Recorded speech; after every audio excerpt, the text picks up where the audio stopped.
Hi there, everybody. My name is Brent Stevens. I'm the superintendent of Berkeley Unified School District. Thank you so much for joining us this evening, and welcome to every single one of you. We'll jump in.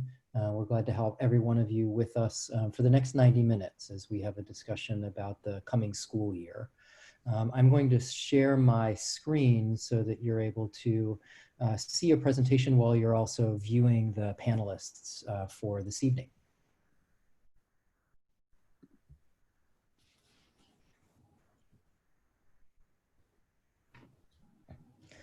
So here we go. This is the third in what we hope to be a series of affinity-based town halls, specifically for African-American families. It's been our pleasure to be able to host several of these in May and in June. We committed to coming back at the beginning of the school year, just prior to the school year, in fact, so that we would have the opportunity to talk with all of you about the shape of distance learning. I am joined by a number of my colleagues tonight. I'm going to introduce in the order that their names appear on the screen. Bajay Tiara, who is the Associate Superintendent of Education Services. And Bajay is just starting her second year in Berkeley, like I am. We also have Ann Caligari, who is the supervisor of our Office of Family Engagement and Equity, otherwise known as OFE. Welcome, Ann, and thanks for being here. Also here tonight is Lita Martinez. Lita is brand new to the District of Berkeley and is the TK through grade 8 PD coordinator, professional development coordinator for teachers. And then we're joined as well by Natasha Beery. Natasha is the director of our Berkeley School Excellence Program and Community Relations and is a frequent participant in these evening meetings. So thank you very much, Natasha, for joining us as well. We're also really pleased this evening that Robin Fisher accepted our invitation to join tonight. Robin Fisher is the CEO, I believe, Robin, of RT Fisher Educational Enterprises. And many folks in the East Bay and around the Bay Area know her as the leader of the African American Regional Educational Alliances, or AREA. She's been a longtime partner to districts throughout California as a consultant, as a thought leader, and as an all-around inspiring figure. So Robin is joining us in a very particular role tonight. We've decided that we together have crafted the role Community Thought Partner. And let me describe just for a moment what Robin will be doing. I'll be serving as host this evening, and as we move through several brief presentations, we'll have a number of opportunities for discussion together. We plan to do that in a variety of ways, and we've invited Robin to pose additional questions, to try and deepen our conversation, and as much as possible to bring an authentic dialogue to our Zoom session tonight. So there'll be a number of times when Robin engages with us and helps us deepen the questions that members of the audience tonight will ask us in a number of different ways. So Robin, welcome to you. Thank you for being here with us. This, as I mentioned, is the third in what we hope to be a series of ongoing dialogues with the African American community here in Berkeley. Our last town hall took place just as we were closing the school year and heading into the summer. That was back on June 16th. There were a number of commitments that we made as district leaders in that town hall. And we're following up on a number of them as we've been preparing for this evening's presentation. So the first is the commitment to this ongoing dialogue. The second is that we have committed to making additional investments to support African American students in the year 2020. And you'll hear in a number of ways how we're thinking about precisely this kind of investment, including a number of financial commitments that we've made moving into the school year. As well, there was a call to build the capacity of our principals and leaders. And so we'll describe very specifically a strategy that we're just beginning at the head end of the school year to do exactly that. And then we've also heard a call for the creation of an African American Community Advisory Committee. And we'll talk very specifically about how we plan to do that this evening as well. Tonight's real goal is this. We're planning to share two different plans with you, a plan for distance learning at the beginning of the year, and a plan voted upon by the Board of Education back in June in the form of a Black Lives Matter resolution. Plans have value, of course, but it's really whether or not districts enact those plans, make them real, and make them successful that is the measure of a quality plan. And so tonight's dialogue will focus really on this question about how we together, as district leaders and also as community partners, can ensure that the two plans we share this evening take place and lead to greater levels of success for students and families. So here are the topics that we plan to cover. We'll do a relatively brief overview of the fall distance learning plan that will take shape on Monday of this coming week. We're going to keep this overview relatively quick because we know a number of you have already participated either in a board meeting from 2 weeks ago or in any of the town halls that we've been hosting over the course of the last 2 weeks. We'll very quickly review some sample schedules, talk about teachers' professional development to prepare to enhance distance learning this year. We'll also talk about ongoing efforts from our Office of Family Engagement and Equity outreach. And then we'll talk about tutoring support as well. After that brief presentation, we'll engage in a dialogue, and I'll tell you in one moment how we'll do that. After that dialogue, we'd like to share with you a resolution passed unanimously by the Board of Education. This is a resolution in support of Black Lives Matter that calls for a number of actions to take place in the school district over the course of the coming year. So we'll review that resolution. And then critically, as we move into the final portion, our last discussion of the evening, we want to talk about this critical question of how we ensure together that these plans happen. And very specifically, we'll talk about the potential shape of an African American Community Advisory Committee. So that you're aware, we plan to sort of engage in a number of modes tonight. We'll have 2 relatively brief presentations. We're going to keep our talking to a minimum, we hope. And then we'll engage in discussions in 3 very different ways. So first, we will be using the question and answer function in tonight's Zoom session. And we're planning to pull questions from the Q&A so that we can answer them live this evening. As well, we do plan to use Zoom's hands up feature, those little blue hands, and we'll be pulling from questions as they're asked live by members of tonight's audience. And then finally, at the end of tonight, we plan to do 1 thought exchange exercise, and we'll tell you all about how to do that. Thought exchange is a way that we can use our phones or our computers to be able to engage in a very quick live survey. And then sort out the most important ideas among a group of participants. So we'll use that more towards the end as we talk specifically about the creation of an African American Community Advisory Committee. So let's jump right in. And here we'll do a brief overview of the fall 2020 distance learning plan. For folks who would like additional information and don't yet have it, all of the information that's included in the relatively brief slideshow tonight is also available on our website. That's berkeleyschools.net. And you can download the entire distance learning plan. It's there, it's on the homepage, and is readily accessible to families who log on. So we'll talk about key components of distance learning, review a few sample schedules, and talk about student and family supports. And to lead us off, I'm going to ask my colleague, Bajay Tiara, to talk about some of the principles that led to the creation of our plan. Good evening, everyone. It's a pleasure to be here with you tonight. As we move forward and are working in our new context in terms of what it means to provide public education to our students, it's really critical that we as a school district remain committed to equity.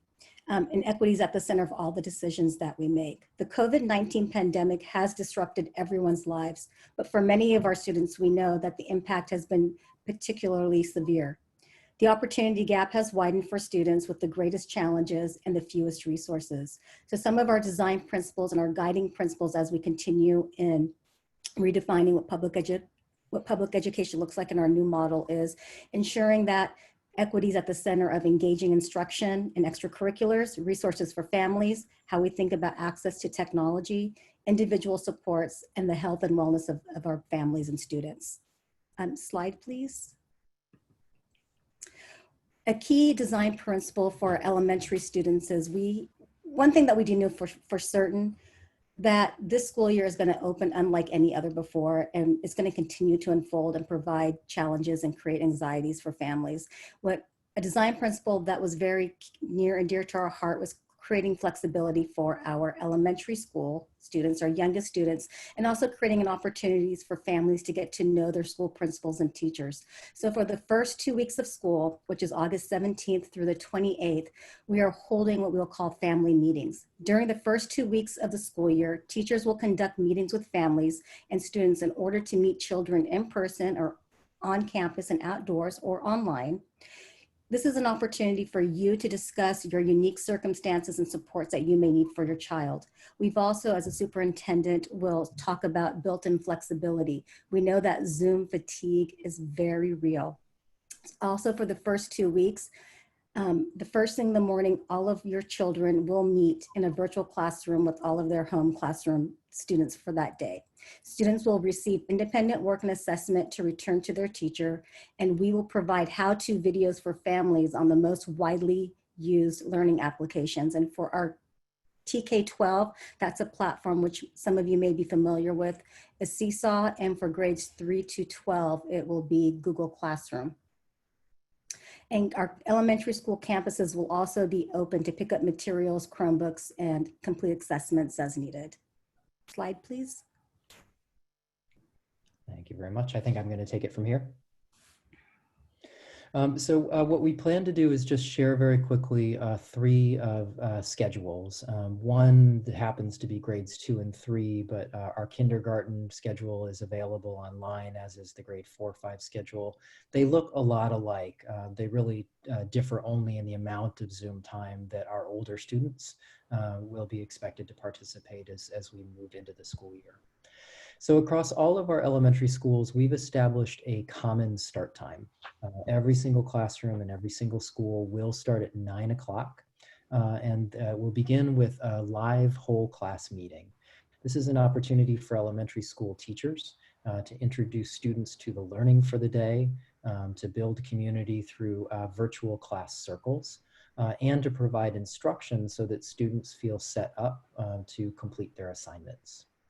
After that, students will do one of two things. They'll either work for a short period of time independently, that's represented in the assigned work, those purple boxes, from 9:30 to 10, or they'll be working with their teacher in small group instruction. And then those two things will go back and forth. So what we've done as an additional design principle is offer much more half group support, because we heard so much feedback that it simply doesn't work for younger students to be doing whole class instruction on Zoom. So you should be expecting some independent work, but also some half group instruction for your teacher. And that is represented as the live small group time, the blue time, which in this particular sample schedule is taking place at 11. You'll also notice throughout elementary school children's school day that we've included something called choice time. And choice time consists of a number of different educational opportunities. Some students may decide that they have had enough of Zoom and would prefer to do independent work, and that's acceptable. We will also be using choice time to offer all of our enrichment classes. All elementary school schools rather, have physical education teachers, science teachers, arts and music teachers, and those teachers will also be instructing online, and they'll use these choice time blocks to be able to offer supplemental enrichment opportunities to students. This is very much like the release schedule that elementary schools have now, where students are getting weekly instruction from all of the specialist teachers in their schools. Importantly, this will include our cooking and gardening teachers, and it will also include our school librarians, who will also be active and online and using choice time. And then also during choice time, it's an opportunity for another set of teachers to work with students.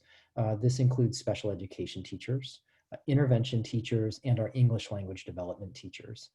So because the schedule is so well established during the school day, it will be very clear for all of these different teachers when groups are available and how to be able to build an elementary school day with multiple teachers so that students experience several teachers during the day and multiple opportunities to be online.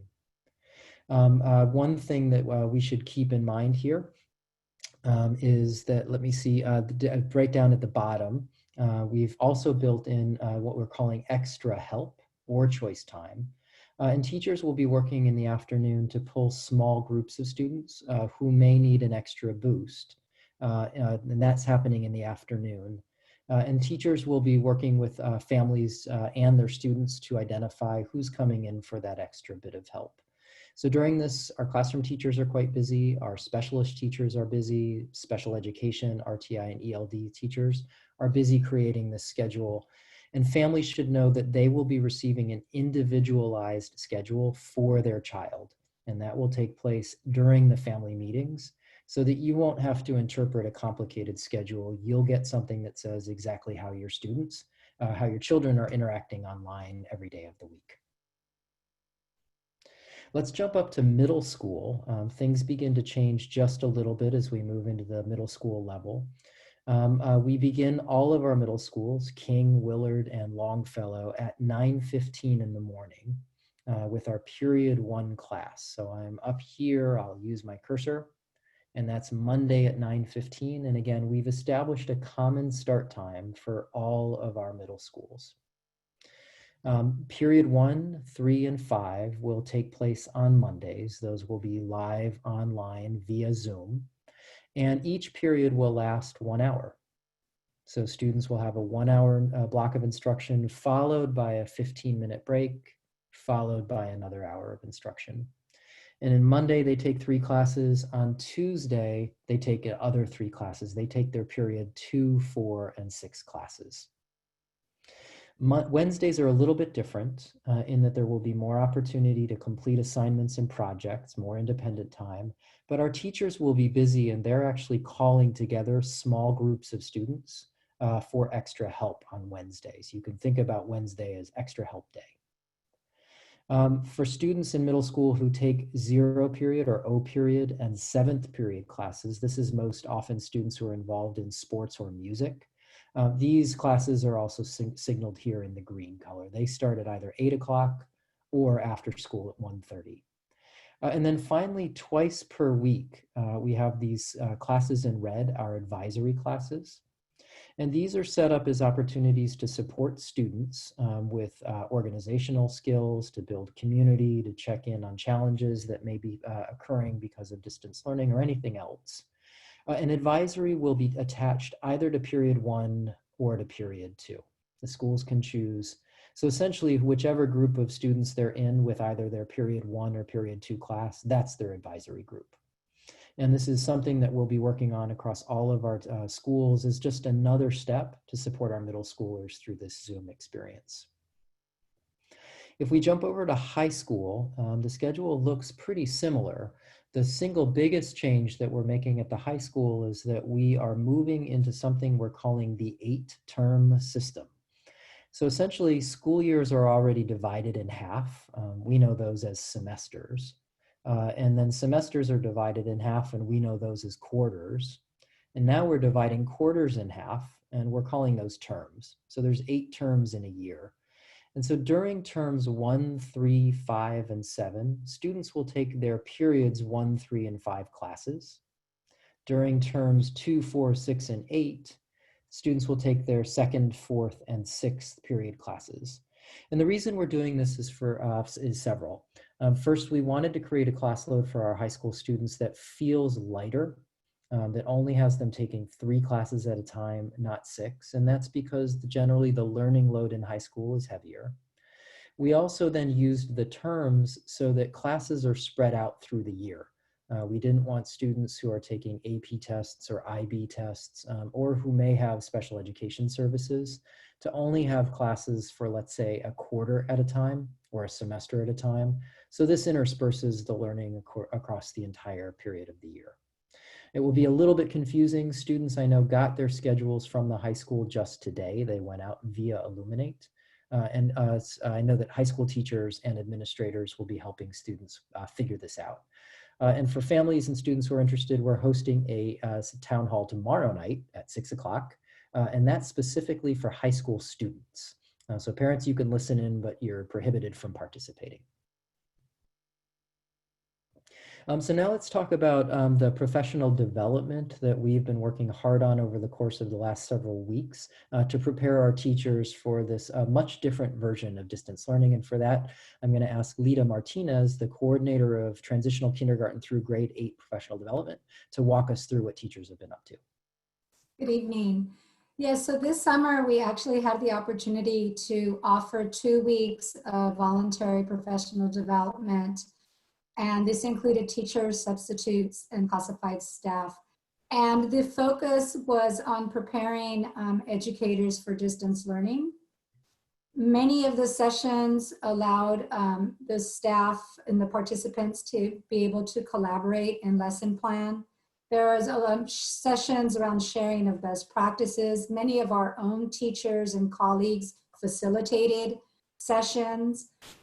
There was also many sessions dedicated to deepening the tech skills in different multiple platforms. And so thinking about Pear Deck, Seesaw, Edpuzzle, and many of these platforms have a specific focus on increasing student engagement, student agency, and student empowerment. And so that was a big part of the focus as well. And so we were just, we had over 102 live sessions. We had more than 500 participants, and most of the sessions were recorded so that we're able to bring back these sessions and continue and deepen the learning throughout the school year. Great, thank you very much, Lita. Robin, I see your hand up. Yes, thank you. I appreciate the professional development that teachers have received, and I noticed that there are specific strategies for language development, English language development. Was there any, or has there yet been any professional development about culturally relevant or responsive ways to work with students, particularly African American students, in the distance learning, online learning platform? And I'm specifically thinking about as relates to intervention strategies or embedded in social emotional needs. Was there anything specific about the needs of Black African American children in being culturally responsive?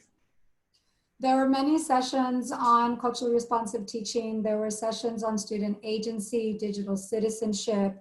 There were sessions on building and how do we build community, bring in social emotional needs, trauma-informed practices. There were sessions specifically for students that have IEPs, and how do we differentiate, what does modification look like. There were sessions specifically around math and race. I helped to facilitate one of those, and we had discussions around math and race and how do we create opportunities for all students to engage in rigorous mathematics versus rote learning.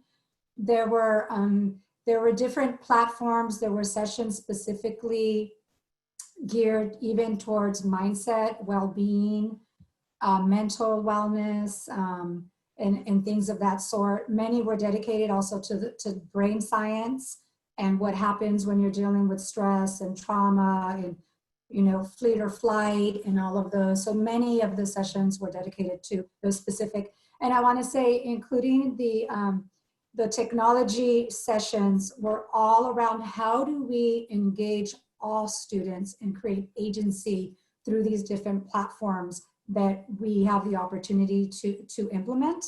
And so it was learning the platforms, but specifically around content. There were many sessions dedicated to science and Pear Deck, mathematics, and how do you use the platforms to engage students, bring all students into the conversation so that you can create that empowerment and that student agency.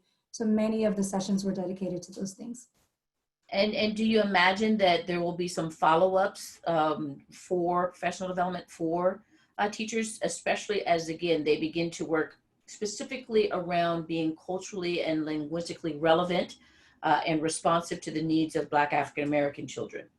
There are definitely the follow-up. We're actually integrating, our tech leads with our teaching and learning team in terms of having these discussions. We want to offer collaboration sessions across sites great alike to continue the discussions, to deepen the learning. When you're engaging in 2 weeks of professional development, there's a lot of learning. And so we want to offer the cognitive space to then implement and continue the conversations around the learning that happened. And so that's definitely going to be next steps in continuing the work. Excellent. It's important to keep our focus on the needs of our most vulnerable. So I'm glad that you all are going to continue that conversation. Definitely. Thank you, Robin. Great, thanks very much, Lita. And Robin, thank you for jumping in.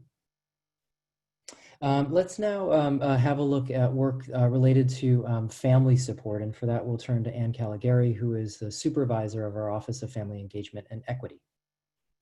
Greetings, everyone. So nice to spend some time with you again. Great follow-up to our June 16th town hall. For many parents, you may know our family engagement team because we may have provided some basic resources to you and your families. To some of you, we might have engaged you in leadership. Some of you on our most recent town hall panel. Additionally, for some of you, we have engaged you with support when you have had an IEP meeting or a meeting with a teacher and needed some support. I just wanted to share with you some things that we do. There are things that you see that family engagement does, and there are things that you do not see. And this is why I am pointing out some of these things that you have seen. What I do want to point out also is some of the things that you may not see in terms of our family engagement. We are working behind the scenes to make things like our Affinity town halls come to fruition. We are working with our school staff to support them in their engagement with you. We are supporting you if you need any additional support when there are issues that come up with your children. We are there. We have a team of staff at the elementary schools, a very capable team, working at each of your elementary schools. And this year, I'm very happy to say also at Longfellow, we will have staff, family engagement staff, to support our families there. And we also have staff at our high school.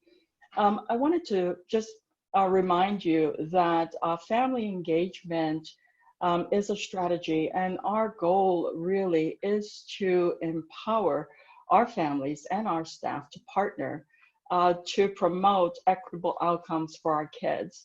And for this reason, we have done many of the things that we've done. We've engaged people like Dr. Robin Fisher to our district to be able to promote our initiatives. And our primary initiative is equity, and specifically in our distance learning. As we partner with our parents and with our staff, I just wanted to say that I did ask the parent and staff what they wanted to make sure that I mentioned at this town hall. And the parent said to me, I want you to mention that this pandemic is an opportunity for us to bridge the equity gap. It's an opportunity, if we do it right as a district, to really promote equitable outcomes for our African American students. And I just want to hold on to that. And then I asked one of my staff, and I got a little bit more radical approach, and she told me that just wanted to make sure that I shared that family engagement is about shared power. And what we do in family engagement is really to work with our families and with our staff to build their capacities. And the purpose is that we will be working together, sharing the power and responsibility for educating our African American students. I was told to be brief, but I could talk about this forever. I do want to get to a couple of the things that we are doing to really support or put teeth to what I'm talking about. The first thing you will see is our Parent and Guardians Principals Learning Circle. And this is a collaboration with the 2020 vision from the City of Berkeley. And I'm really pleased to say that Dr. Robin Fisher is also supporting this effort. And what we are doing with these parent principal circles is to engage our parents and guardians, as well as our school staff. We're starting with our principals as the leaders of their schools. We are engaging them in conversation so that they can build that partnership, so that together they can work on promoting those equitable outcomes that we keep talking about for our kids. This is something tangible that we are doing as a district, and an initiative of family engagement. Additionally, we are working on family support seminars, and I just want to invite you, with all the changes that have taken place, it's more than ever that we want to make sure that our families don't feel isolated. We want to make sure that you have what you need to do all that we know. What did I just say a moment ago? That we want to use this as an opportunity. So what do you need for us to be able to support you with, so that we are working together to bridge this equity gap? So we want to make sure we make ourselves available to you. The seminars that we are looking at right now are seminars about helping you with helping your kids at home in distance learning. Socio-emotional support, you know, the isolation that I referred to. And I just want to ask you to email me. You can put it in the chat as questions. What is it that you want to make sure that we address as we are putting together these seminars for you? Because that's what family engagement does. We engage you, and we make sure that we are providing you as our partner in what you need to support your kids at home. And last but not least, and that actually it really isn't last, it is really the beginning.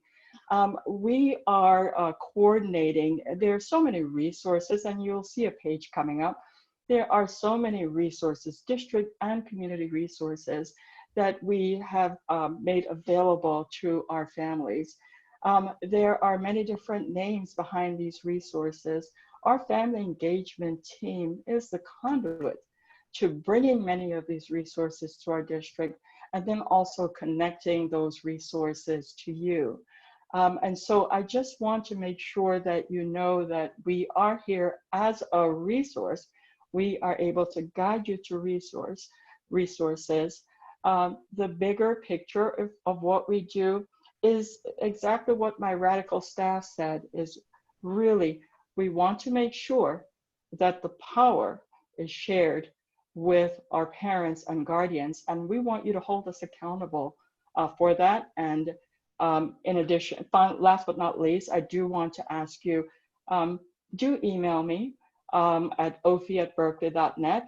You can also call our district OFI number, and it's on our website.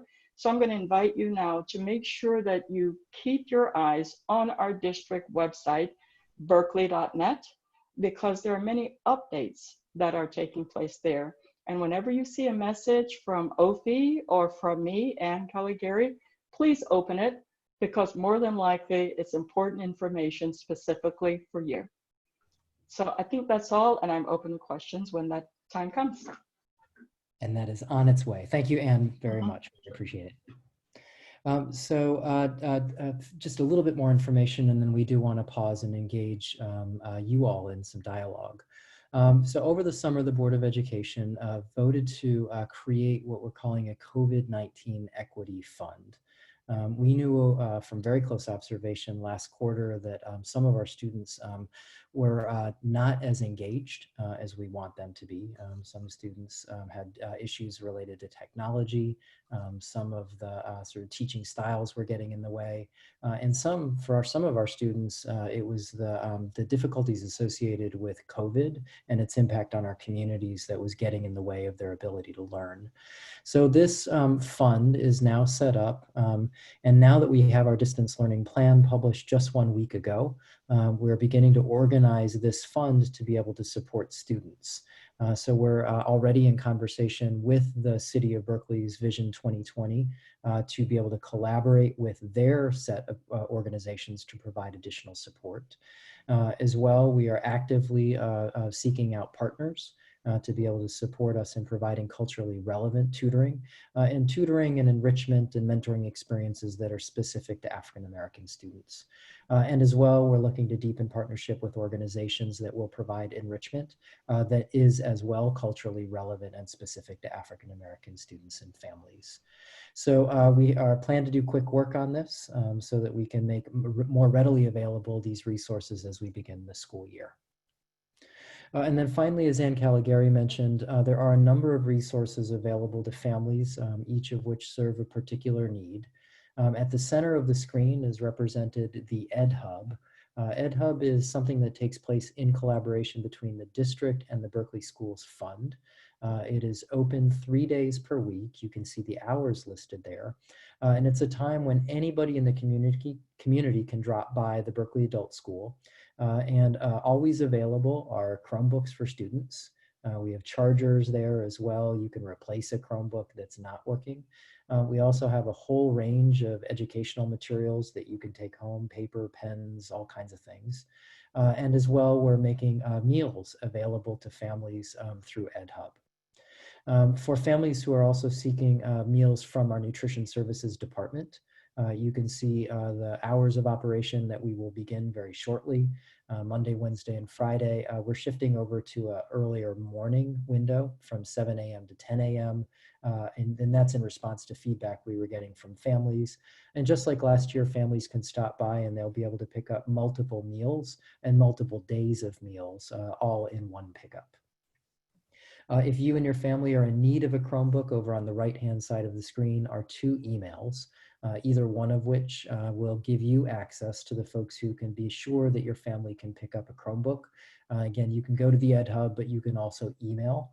And we actually have volunteers who are willing to do runs out to folks' homes to be able to drop off Chromebooks to families. So either one of those emails will work. And then please also know that all of our schools have contracts in place with mental health service providers, and you should speak with your teacher, counselor, or principal if you'd like to explore the resources that are available to you and your child through the school's mental health services contract. And then finally, OFE, the Office of Family Engagement and Equity, led by Ann Caligari, is available on most of our campuses to be able to support families to manage all of these resources. So with that, we're intending to take a pause here, and we'd like to engage in some dialogue. We know we've shared a lot for the last half an hour or so, and so we've got a number of ways that we would welcome folks to ask questions or make comments, and I'll review those right now. So I'm going to stop sharing my screen so that I'm able to see the participants list.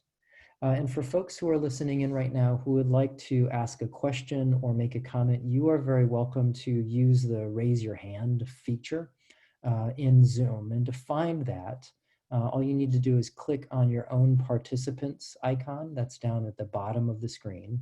When you do that, there will be a list of names appear, and then you should have a button that says raise hand. And that way we can see that folks raising their hands will unmute you, and we welcome you to ask questions. We've also got several other ways to ask questions, and you can do that in either the chat feature. You can type in a question, or you can use the Q&A feature. And so what I'm going to, so we'll do those things. And then Robin Fisher is also here, and her role tonight is to serve as community thought partner. She's going to be asking questions as well and looking to deepen the kinds of questions and the responses she's hearing back from us as we begin to have this dialogue. So I'm going to first open up the chat. And again, I'm inviting folks to raise their hand if they would like to.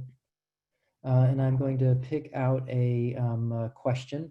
This one comes from Paris. She says that she's logging, it looks like she's logged out at 7 o'clock because she has a meeting with her child's teacher. But she said the meeting's informative. Will it be recorded, and where can I watch it? So the answer to that is yes, we are recording this session. And we have a brand new BUSD YouTube channel. You can find it very easily just by searching, do a Google search on BUSD YouTube. And it will come right up. All of our town halls will be available, as are a number of interesting video resources, including some resources about COVID-19.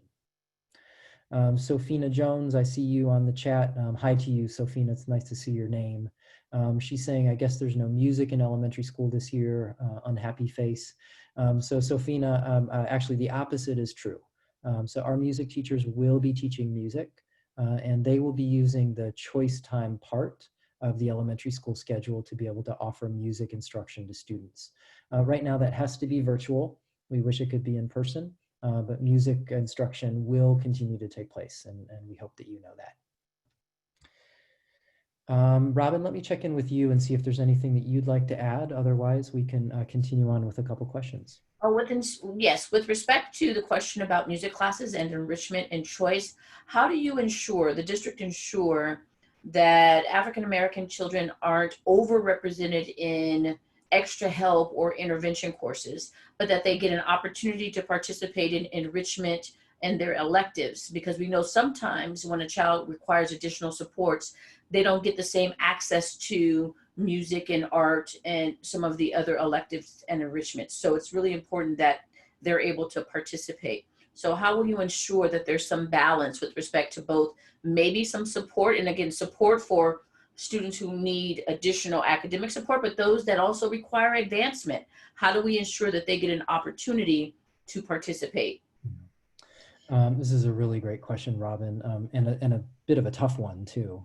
So in the elementary level, let's say, we do have built in these choice slots. We know that not all of those choice slots will be filled by an intervention teacher. We know not all of them will be filled by specialist teachers either. So I think there's actually more slots available during students' distance learning day than could be taken by either of those groups of teachers.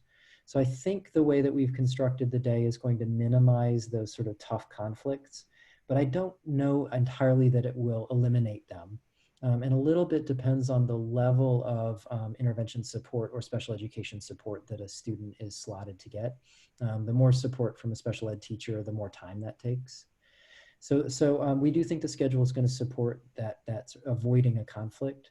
The other thing that we're really interested in doing is building out our after school, essentially all of the opportunities after 1:30 in the day. And this is still relatively open space. So when I mentioned partnering with organizations through 2020 Vision, we really have in mind making available afternoon spaces where students can get additional enrichment through a whole variety of organizations, so that they're not experiencing, if they do get intervention, not experiencing exclusively the intervention curriculum. Thank you. It's not a perfect response, but it's something we'll think about and are going to try to pay attention to as we go along. And as you think about it, please think about intervention not only as relates to special education, that there is a continuum of supports. I know that you know that, but again, we're thinking about those students who may not be designated for special education, requiring additional supports, that they also get that access. So I just want to make that clarification just a bit. Yeah, that's great. I appreciate that very much. Again, this is an open invitation for folks who would like to raise their hand and offer a live comment. You're very welcome to. In fact, I think I now see the very first person doing that. I think that's Sochil Robinson. I hope I'm pronouncing your name correctly. Yes, you did. You did it perfectly. All right. What I wanted to ask is, I'm a great grandmother of a child that's coming into kindergarten, and you said that we would be notified or meet with the teacher, or I was confused on that part. So how would I know? And I'm a grandmother to one going into middle school. Mm-hmm. So how would we know their schedules or where they're supposed to go online, or what are they supposed to do? How would I know that? Those are great questions, Ms. Robinson. So it's a little bit different for your elementary grandchild compared to your middle school grandchild. Okay. So at elementary school, teachers are going to be reaching out directly to children's guardians. Okay. And so that will either be a phone call or an email, but it's the teacher's job to reach out and schedule that family meeting. Okay. Also, what day is today? Today's the 11th. So yesterday, elementary schools sent out class lists for all elementary classes. And so you should, if you did not get that, you should feel free to just reach right out to your principal. and ask to get that class list. That will give you your teacher's name and in fact will give you some sense of the students in the class as well. Okay. And then at the middle school level, all of the student schedules will be going out on something called Illuminate, which is it's a program designed where you can go and check out your kids' grades, you can see how they're doing on assignments, and you can communicate with your child's teacher. And if you need any help at all with that, I would encourage you just to call your school. And there should be somebody there who can help you find that. Is this the number that's on the bottom of the screen that just popped up? It was The best thing for, which school does your child go to? King and Jefferson. Yeah, I would just reach right out to Miss Levinson or somebody in the office and ask for help with how to get your child scheduled, but those will be available this week. Okay. Ms. Robinson, the number at the bottom is my number and Caligari with the Office of Family Engagement and Equity. I always want to make sure that we are a backup to support you, so please reach out. Okay, thank you. Thank you. You're so welcome. And thanks for joining us. We have a few more hands up. I think Damon Hedgespeth is next. Hi there. I'm muted. I'm sorry. Hi, this is Carol Hi. Hedgespeth. My husband Damon is with me. We had a question about the percentage, if we know the percentage of Black students across levels in Berkeley Unified who passed to the next grade successfully last spring, as a result of the new grading. Do we know how that went and what were the lessons learned there? How will that inform how we're going to be grading in this current school year? Yeah, it's a great question. So at elementary and middle school students, there were 0 students retained as a result of the last quarter of distance learning. I believe that that's true even prior to going into distance learning, that we were not planning to retain any students in any of our schools. At the high school level, we had 50 students in total who earned that dreaded no pass grade. And of those students, a handful were seniors. We didn't deprive any senior of the ability to graduate because of that final quarter. And 100% of those students were able to engage in the summer school and clear up that no pass grade. So we did reasonably well in terms of making reasonably. There were no students who were, let's say, punished because of what happened in distance learning and weren't able to be promoted. And then Ms. Hedgespeth, I think I've forgotten your second question. This happens to me often. It was just about whether or not, how that is going to inform grading going into the current school year. Yeah, thank you. Yeah, so we got a lot of feedback about the pass no pass system. And generally the feedback was negative. I think people appreciated having pass no pass when we had just closed schools and we were at that sort of early stage of this emergency. But over and over again, we heard from teachers and students and even families that they were eager to return back to a more traditional grading system, just as a way of creating a common set of expectations for what learning and grading should look like. So the high school is moving back to a grade-based system. The elementary school, or sorry, middle schools are going back to the grades that they used to give. It's something called standards-based proficiency and habits of work. Yeah. And then the elementary schools are going back to their standard report cards. They don't give grades at the elementary schools. Great. Thank you. You as well. Those are great questions. And thank you for being here tonight. There's a question in the Q&A, and this is a really good question. It's from Morgan Irving. We appreciate this one. It says, good evening. Is anything being done to decolonize the curriculum? That's a question with punch, and I appreciate asking. So I know I'm going to have sort of a first stab at this, and then I'd welcome my colleagues to talk a little bit about it. I think the most sort of pointed work, in my view, taking place in Berkeley Unified right now that sort of goes to this question about colonization and decolonization in curriculum is taking place at our high school. And I do see that we've got a couple of our high school teachers that are in the audience. Very specifically, what they're beginning to think about is the way that race shows up and racism specifically shows up in classrooms. They're having very candid conversations about identity both the identity that we see and sometimes the identity that we don't want to recognize, and specifically that is whiteness.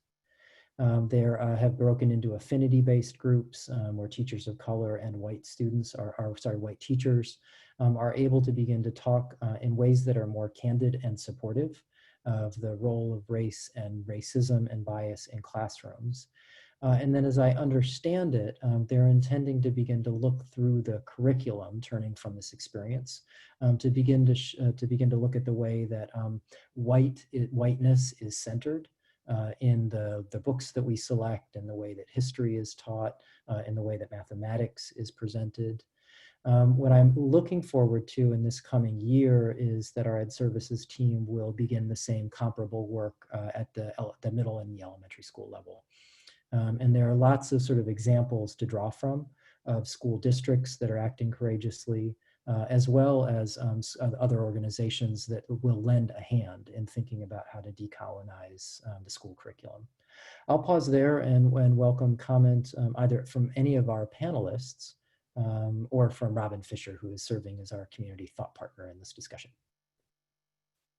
I would just like to ask Dr. Stevens, what support our schools are getting with doing that work, because that's very important work when we're talking about decolonizing, in particular the curriculum. That's really deep. And I know at the high school we do have an African American Studies department for that is very small, and we did have African American Studies as a district-wide at the middle school and high school level, in the past. So in addition to the decolonization, what are we looking at? Any thoughts about really African American Studies district-wide? That's a fantastic question. So I'm going to point to a very specific tool, and I say this not that we are yet using it here in Berkeley Unified, but to sort of give an example of an organization that's doing really strong work. So for folks who are interested, if you head over to the New York University, the NYU website, and look for something that's called their Culturally Responsive Curriculum Scorecard. What they've created is essentially a report card that's designed to be used by parents and teachers working together to start their own sort of homegrown curriculum reviews. And they've created a report card that will walk users through an analysis of who is featured. And so there's lots of sort of thinking about diverse identities represented. But they go even further, and I'm going to get a little wonky for a second, but they use Gloria Ladson-Billings' definition of culturally responsive teaching. And they really talk about the ways that power and empowerment are represented in the curriculum. They look not only for representation, but to show specifically communities of color and marginalized communities taking action through the curriculum to improve both their own communities and our society. So it's this sort of very dynamic, powerful report card that's meant to be done by parents and teachers working in collaboration. And to my mind, that represents a really powerful model for thinking about how to do this kind of work. And you asked about African American Studies Department. And as I've been here for a year, have been sort of studying up on my history of the African American Studies Department at Berkeley High. It continues to be the only African American Studies department in the country in an American high school, which is really a remarkable thing and says a lot, I think, both about Berkeley and the rest of the country. I'm very interested in working with current chair Spencer Pritchard, who I see is on the call tonight, to think about ways both that the African American Studies Department can offer additional support through this distance learning spell. And I've already mentioned that we have a COVID equity fund set aside to do exactly that. But then also to think about course expansion as we sort of build from this year into the current year. I've got a couple more hands, and so let's go to two more. We've got Owo Dunnis, and please help me if I've got the pronunciation incorrect.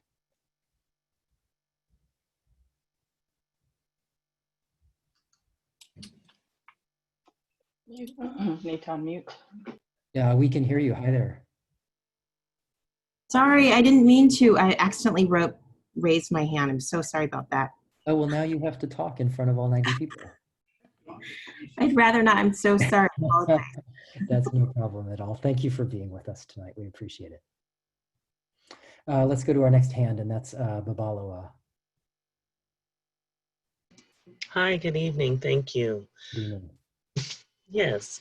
So I was wondering about, you mentioned about supports, and I'm wondering how can parents sort of access the enrichment organizations that are available, or culture responsive tutoring that's available, and even being able to sit down and help broker conversations between the child and the school, you know, having someone like Robin that's available to help us to develop the curriculum, particularly for students who did not or had a very difficult time connecting online through distance learning. So I know that I'm concerned and worried about it. I'm sure other parents are as well. What conversations can we have to look into the resources that are available for us, and how can we access them, including supports from Dr. Fisher? I appreciate the question. So we had hoped to be able to have actually a listing of those supports available for tonight's meeting. We weren't able to meet that goal. It is, however, sort of next on our task list, having just published this distance learning plan, to come up now with these sort of equity-centered supports, and particularly culturally relevant supports, as our next step. What we hope to be able to do, we've already started these conversations, is identify organizations here in the East Bay that have specialty in this area, as well as the organizations that currently work with the 2020 Vision team, to be able to bring them into our distance learning plan and make those services available. So while we're not ready tonight to do that, we are committed to doing that next in our list, and to making sure that families have access to the resources that are available. So as they're available, we'll commit to getting them out in writing, and then to making sure that all of our principals and our OFI specialists also have access so that they can reach out directly to families about those resources. And then let's do one more live question, and I'll propose that we push ahead and talk a little bit about another plan that we're planning to enact in the start of the school year. So we've got our next speaker, Laura Babbitt. I recognize the name. Hello, everyone. It's so nice to see you all and to be in community this evening. I wanted to say that my daughter did participate in Area's summer learning program, and it was fantastic, super culturally relevant, full of high expectations, and it really taught me how to prepare myself better for remote learning. But one of the things that I really appreciated was there were multiple staff on the Zoom calls during instructions. So there was someone who was actually operating the Zoom technology, monitoring the chat, really encouraging the students to participate and focus, and reaching out to me as a parent, all during this instruction. So the teacher could really focus on the pure instruction. And so I'm wondering, how does BUSD plan to use its classified staff to help support our teachers during remote learning and instruction? Thank you. Great question. So I'm assuming there was no paid advertisement that just took place. No. It's a really good question. You know, one of the things that was challenging for us in the last quarter is that our classified staff, who are generally not as used to using technology, even as our teachers, and we know that our teachers had a lot to learn. Many of our classified staff, I think just out of timidness, wanted to have a certificated teacher present to be able to serve students. We now know, just in working with our labor partners, that we will have our classified staff working in one-on-one capacities, so our instructional aides will be working to support students. And we know as well that they can do small group instruction, and will be able to do instruction during teachers' live Zoom sessions as well. So we have a lot of work with them to support them to get computers, to know how to use computers, but they will be able to serve a role that's much more like the one that we're used to, and not like the one that took place last quarter when they were, essentially under the supervision of a certificated staff member. I'd also like to add that we were very intentional in our, what I like to call before the bell professional development that Letha was talking about earlier, is that that same professional development was offered not only to our certificated staff, but also to our instructional staff, as we know that what a critical role that they play in our students' lives and in the classroom. So we're much more intentional and focused, and we will continue to have that focus moving forward. So what I'm going to propose is that we share a little bit more information. I know I've got two folks with hands up. That's Kim Walton and Geraldine Meeks, and so you will be first up in the next queue. What I'd like to do is share one more plan with you, and this is work that we have in front of us. Back in June, just as the schools were ending, the Board of Education here in Berkeley passed a Black Lives Matter resolution. This was passed unanimously and co-authored by board member Khadijah Brown. So what I thought I would do is share with you elements of this resolution. These are commitments that the district is making to enact in the coming school year. And then we'll talk a little bit about how to make all of this true. So the first element of the Black Lives Matter resolution is that Black Lives Matter at School Week would take place across all of our district schools. This is would be taking place during the first week of Black History Month. That's the first week of February in 2021. It also calls for the district to develop resources for educators and for families that center on the strengths and resilience and contributions of Black people here in the United States. And this is really meant as an opportunity to support upholding and celebrating the many, many contributions of African American people, both here in Berkeley, in the state, and in the country. The resolution calls for launching a Black Joy campaign. This is really meant as a counter to the kinds of stereotypes about Black children and Black families that can interrupt the educational experience of families as they're here in Berkeley. As well, the resolution calls for the development of resources that focus on the well-being of Black families. And this is work that we hope to accomplish in partnership with organizations here in Berkeley. It calls for increased attention to identifying and addressing class and cultural biases as they're taking place at all levels of the school district. That includes at the school board level, in the central office, and in our schools and classrooms. And then as well, it asks the district to come up essentially with a kind of report card. We'll call it additional measures of racial inequity. This is really meant to create additional data for the purpose of getting better and for illustrating where in the district students may be getting differential access to programs or where the outcomes of those programs may be different on the basis of race. So in addition to the distance learning plan, the resolution essentially creates a second plan for district staff to be working on during the course of the year. Having plans is important. It's a way to rally together all of the members of our organization and our community to a common cause, but the plan itself doesn't get the work done. And a critical question for us as we move into the school year is how we ensure that both the distance learning plan and the Black Lives Matter resolution happen effectively for African American students. And to that end, at the last town hall, a number of members of the community called for the creation of an African American Community Advisory Committee that would do a number of things we think. And so we're sort of envisioning at this early stage that a committee could serve in an advisory capacity to me, the superintendent, and to the Board of Education, that it would meet monthly, that it would review the effectiveness data about our distance learning plan, who's succeeding, who's not succeeding, and why, that it would guide and monitor the implementation of the Black Lives Matter resolution on behalf of the Board of Education, that it would also work on the creation of an African American success framework, and as well that it would serve as a guide and monitor to the implementation of Berkeley Unified's plan to address what's called significant disproportionality in special education. And this essentially means our plan to ensure that as students are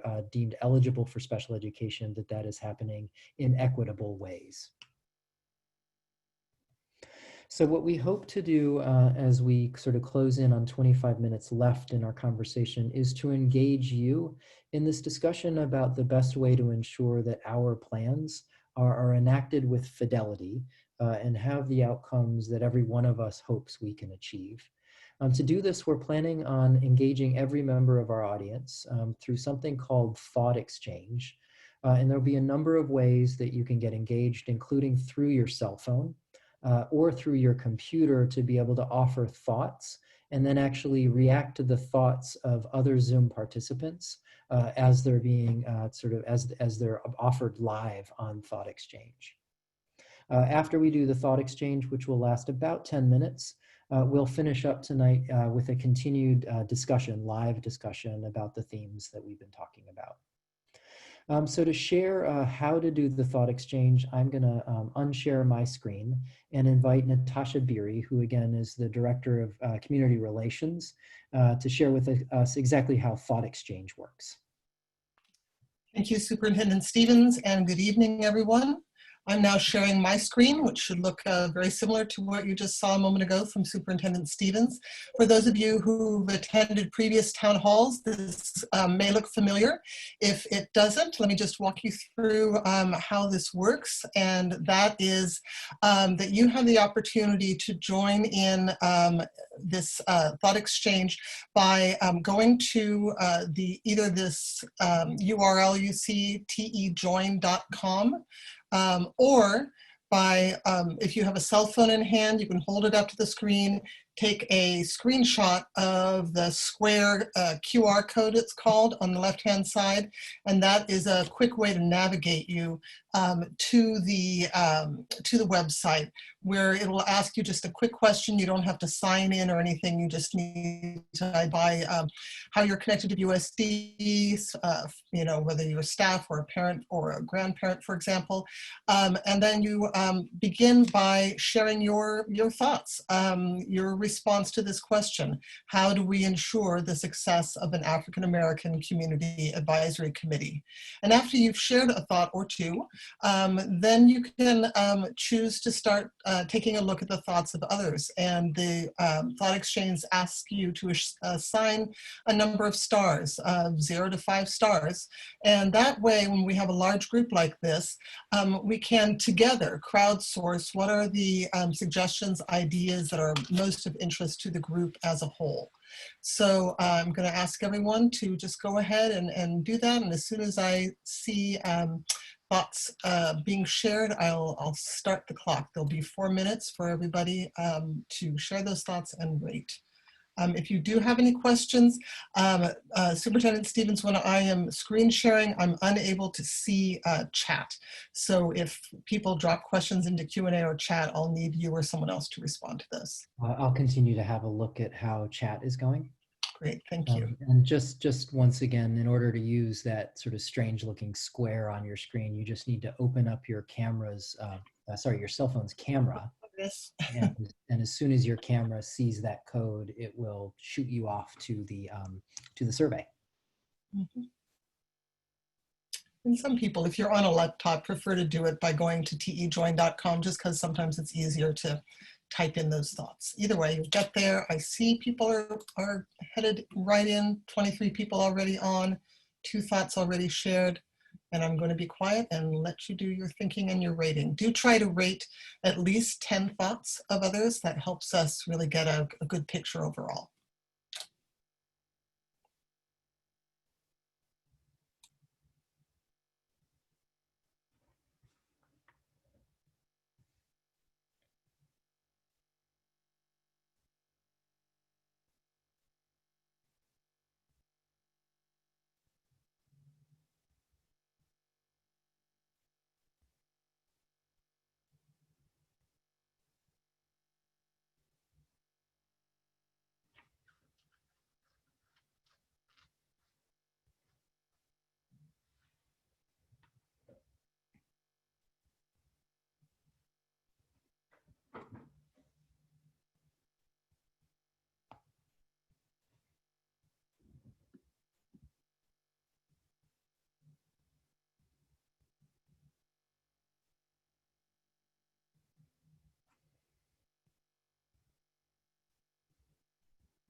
There's still time to join.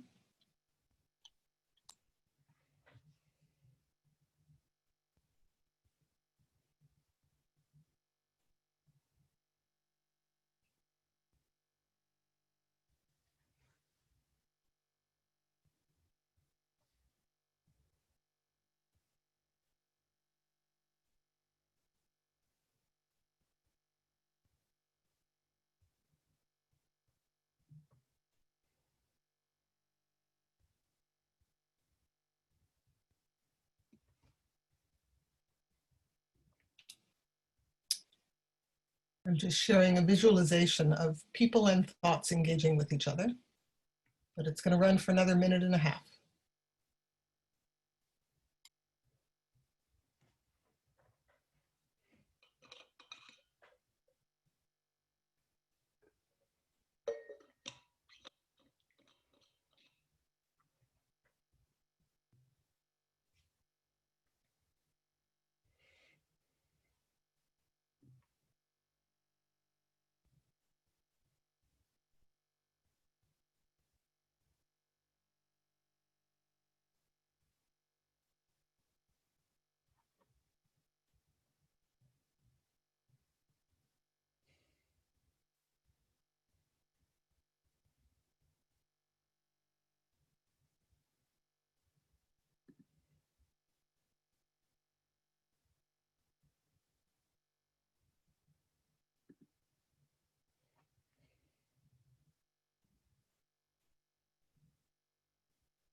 Okay, we're almost there, just 15 seconds left, and then we will begin sharing thoughts and getting some responses.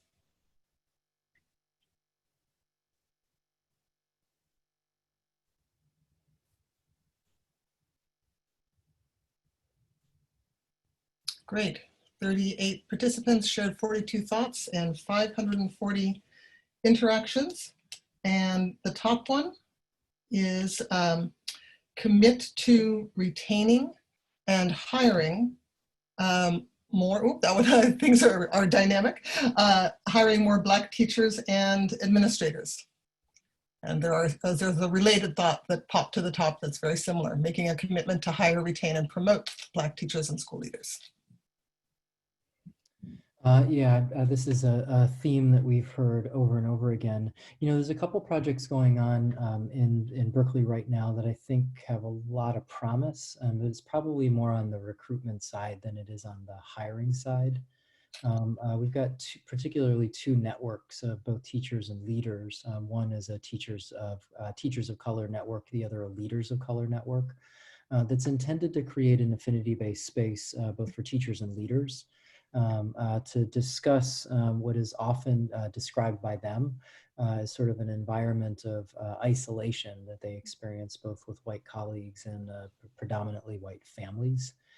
It is just one of a number of ways that the district can and should be thinking about this. We have a lot of work to do as a district to bring in more Black educators and administrators. I'm very aware that continues to be an issue and agree with this. Looking forward to working with our HR department to make this much more concrete in the coming school year. The next, there were a couple more responses that were very similar, and then there's this one, which is make sure the committee includes voices of people not always included in decision making, and the committee has a strong number of Black participants. Before I respond quickly, I would welcome any of my panelist colleagues, Robin, Ann, and others, to offer just a quick response to this one if you'd like to.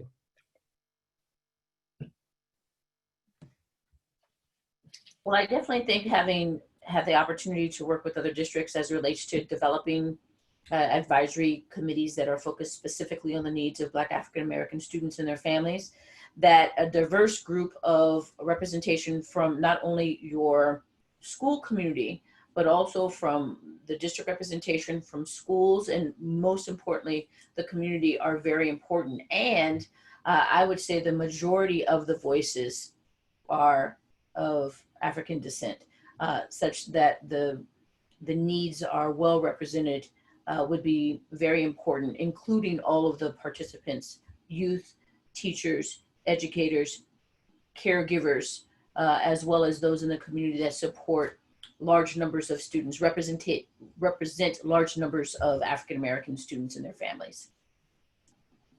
And we do have a lot of grandparents who are supporting children in this district, grand aunts, grandmothers, grandfathers, and we definitely want to make sure that we're looking across those demographics as well. And to the point that was just mentioned, youth participation also came up. Mm-hmm. That's a great point. Natasha, what if rather than sort of responding, why don't we go through a few more of these and just get a sense of what's coming out as most important? Here's another one. Committee members should have dedicated time at the board meetings to report out and ask questions. Also, should have a board member assigned to it. Here's another one. Collaborate with community organizations and groups such as ABCN, NAACP, RT Fisher, etc.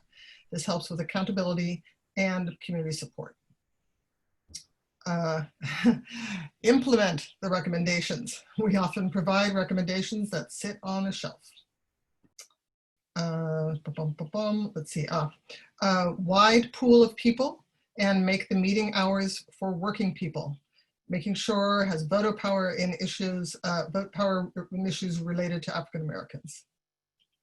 And I will, when the town hall is over, superintendent and participants, I do download a full report and I will provide that. So we'll have all of the responses here. Normalize and standardize this committee's input, presence, feedback, and ideas in BUSD practices and policies. Have a diverse group of Black parents. We are not a monolith. Consider all stakeholders, community members, teachers, parents, and admin. Two more, I think, and then we'll let you go on. There needs to be high-level administration participation. And to make sure that children are on the correct path to become college-bound. Children usually fall between the cracks, get lost due to various reasons. What guidance can be provided to ensure our kids are successful at BHS? Oh, and maybe last but not least, ensure that all schools are represented, equity and diversity. Great, thank you, everybody. So our commitment is to take this feedback. Natasha, is it possible for us to make sure that this feedback is also public?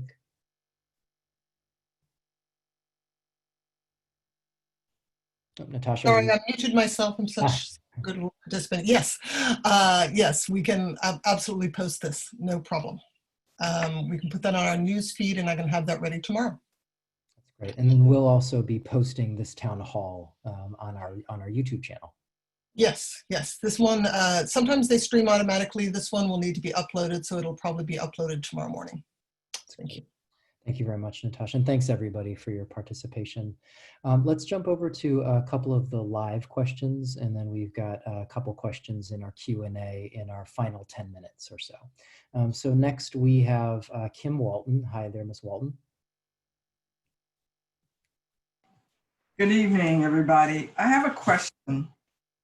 African American students have been disproportionately involved in conflicts and penalized in such a way that I have personally felt to have just been a little overboard. Classes are going to be held online and there will still be conflicts, teacher to students, students to students. What training, if any, has been provided to teachers in mitigating these conflicts? And at the same time, what is the district's take on disciplinary actions when these occurrences happen? So I wonder, Lita Martinez, could I pull you into this conversation? Would you be willing to talk a little bit just about maybe you can think about a professional development session that focused particularly on this issue of sort of conflict resolution or managing discipline in this on an online setting? I want to honor that question. I think it's an important question that we need to go deeper with and follow up definitely on professional development around that. I do want to say that also that I think that oftentimes when students are empowered and have agency, that engages them in more meaningful ways, and they're able to take more advocacy and empowerment over their learning. And we're having a lot of discussions around that, specifically with teachers, on how do we empower students around agency? How do we build the executive function, which is based on science research? And how do we strategically teach students about executive function in terms of filling in some of the gaps in some students that haven't been able to develop that because of stress, poverty, and issues of that sort. And so these are conversations that we've been having. We also engaged, and we had over 80 teachers district-wide engage in, TK8, engage in some repacing work. And I noticed that somebody in the chat box brought up the Abolitionist Teaching Network. And so we took a lot of that learning and brought it into considerations in the redevelopment of our pacing work. We brought up integration and how do we integrate history and social studies within English language arts to ensure that we are teaching and engaging students in conversations specifically around identity, community building. We're going to be using in mathematics a module that comes from San Francisco around building growth mindset with students around mathematics. And so there's a lot of work that we're at the, I don't want to say beginning stages. I'm new to Berkeley, so I don't know at which level, but I know that this summer I've been engaged district-wide on many different committees around these conversations. And I think that those directly relate to issues around conflict and engagement. But I think that what you brought up, Kim, is a great point in terms of how are we going to explicitly deal with conflict and resolution, and that there should be some learning around and discussion around that and collaboration. Thank you very much. There's a question in the Q&A. This is coming from Dr. Ramona Coates. In fact, Dr. Coates has offered a couple questions in the Q&A. I'll just take one of them. First, when will we hear quarterly reports on what you're doing as a district and as a response to Robin's very important question regarding professional development training? I'd also like to include how will accountability be measured in terms of successful Black student learning outcomes? One of the things that the resolution, the Black Lives Matter resolution, calls for is a quarterly report to the Board of Education in public about our progress in implementing the elements of the resolution. We do not yet have the date for that first quarter report set up, but it is our commitment to make those quarterly reports. And we'll be selecting elements of the resolution to feature, but we're intending to create a scorecard essentially of our implementation. And then the board is asking that that be publicly shared so that there's a measure of accountability in our progress. We're just wrapping up, just a few minutes out from the end. Ms. Geraldine Meeks, you've got your hand up, and this will be our final live question of the night.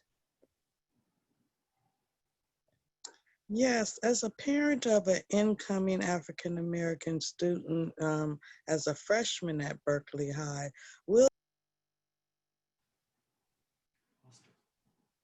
Ms. Meeks, are you there still? You've lost your audio. Can you hear me now? Yes, you're back. Okay. As a new parent from a freshman African American students, will there be like a virtual or orientation for us parents and students so that we can navigate, because a lot of us will be at work and our students will be at home, you know, to keep the parents up with accountability. I know there's systems in place, but will there be stuff that, you know, a meeting or some sort that the Office of Engagement will give to us to help us navigate better? Because it is a lot on our plate. Yeah. So there's a couple things come to mind, and I think we have a couple of our high school teachers in the audience. And if you know better than I do, I'd welcome you just giving us a little chat so that we know. So tomorrow night, Ms. Meeks, at 6 o'clock, we're hosting a town hall that's specifically for high school students. I'll be joined by the principal of Berkeley High School, Juan Regosa, our new principal. And he's got a number of his team will be reviewing the distance learning schedule with students, as well as helping students know exactly how they can get started. So that's 6 o'clock tomorrow, also on Zoom. And then I do know that for freshmen, all of the freshman hives are planning their own orientations. And so if your son is not yet connected to his hive, please know that the hives are small groups of students, and each hive leader is essentially designing their own orientation for students to get used to Berkeley High School in this. Bye, Spencer. I know it's goodbye. I'd like to add to that I'm speaking, Ms. Meeks, I'm speaking with our team at the high school, Ms. Irma Parker. You may want to reach out to her as well, but we are talking about doing our Why Ninth Grade Matters, which is an orientation of sorts for our incoming African-American students at the high school. And so that will be scheduled in the next few weeks and will be a great space for you to not just get the information, but to make some connections with other African-American families. Thank you so much for that information. It's also shared on the chat that Mr. V, the leadership teacher, is hosting a freshman meeting on Friday. And do you know what time that is? If Don Williams has the time, if they could add that to the chat, I'm happy to share it. Okay. Superintendent, my daughter would like you to know she's a she. I'm sorry, I misheard you. Thank you very much. Well, I'm looking at the clock. I see that we've arrived at 8 o'clock. On behalf of the district team, I want to thank all of you for spending some time with us this evening. Please know that we really value and honor the feedback that we've been collecting through this series of 3 town halls. Our ongoing commitment is to sustain this dialogue and to demonstrate that we're taking action on this feedback. Not only in the form of plans like we've presented them to you this evening, but in the formation of a committee to serve both as an advisory capacity to me and the Board of Education, but in the form of public presentations of our progress on implementing these plans. I also want to offer a special thanks to Robin Fisher, who joined us this evening as our community thought partner.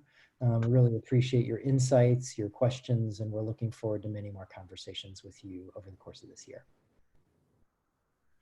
And then please pass it along to friends who were not able to attend this evening's town hall. Again, this was recorded. We'll be putting it up on our BUSD YouTube channel so that you'll be able to have a look. We'll also be sure to publish all of the feedback that we collected through the thought exchange exercise about the formation of an African American Community Advisory Committee. And then our commitment is to get out information in short order, both about culturally responsive tutoring opportunities for students and the formation of this Community Advisory Committee itself. As a final screen with all of you, let me just close out with how you can be in touch with us and find additional information.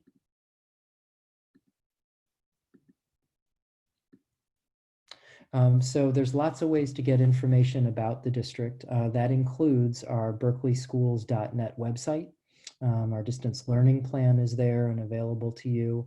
And again, we'll have links to all of this information right there on the homepage. We're also on Facebook and we're on Twitter. You can reach out to the OFE team, the Family Engagement Team, at the email address that you see there. That's ofee@berkeley.net. And specifically, we are interested in recruiting members of the community who might be interested in participating in the Principals Learning Circles. This is an opportunity for all of our principals to interact with African American families about the experience of families and students in our schools. As well, we're looking for folks who might be interested in learning more about participating in the African American Community Advisory Committee. And the email that you see there is the best way to reach out and let us know that you'd like to learn more. So again, on behalf of everybody in the district and the Board of Education, thank you to every single one of you who spent some time with us. We really appreciate it. And to all of the students, we wish you the best of luck as you get going this year. Welcome back to every one of you. Despite the very, very trying circumstances, we are in this together and we're going to get through it together. So thank you and good night, everybody. Thank you.